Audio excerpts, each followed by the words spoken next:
yung VUL kasi ang dami-dami niyang charges kaya ayoko siya, no? Yung premium charge, insurance charge, policy fees, ganyan. Kaya ayoko siya na nilalagay diyan. Okay?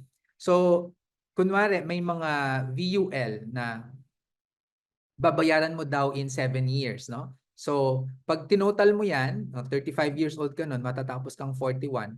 Pag tinotal mo yan, nasa 336,000 yung babayaran mo, no? Um, pero, ang gagawin natin dyan, instead na, ito yung ano niya, no? Yung ginagawa nila na projection. Kapag ito yung kinuha mo daw sa, ano to, sa VUL, no? Um, magbabayad ka nito, tapos ito yung makukuha mo, ito yung fund value. Pero ito ay projected ha, projected yan. So hindi yan sure, no? Pero kapag ginawa natin yung buy term, invest the difference, no? Mas mataas yung fund value niya. Okay? Kung ikukumpara natin, no? Ito yung premium na binayaran, 3,550.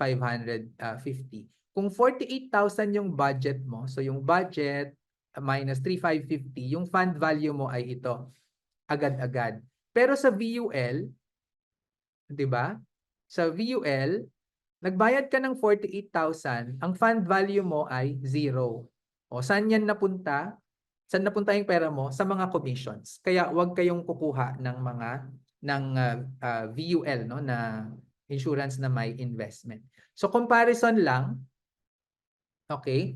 Ito yung comparison natin for VUL and buy term invest the difference. By the time that you reach 65 years old, may 3.3 million ka, no? And this is almost certain for BTID, lalo na kung paglalagyan mo naman MP2 for example.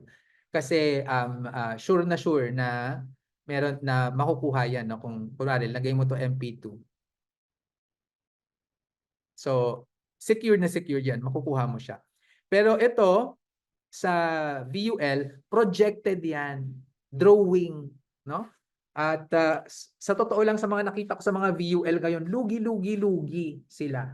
Okay? Kaya wag na natin siyang i-entertain.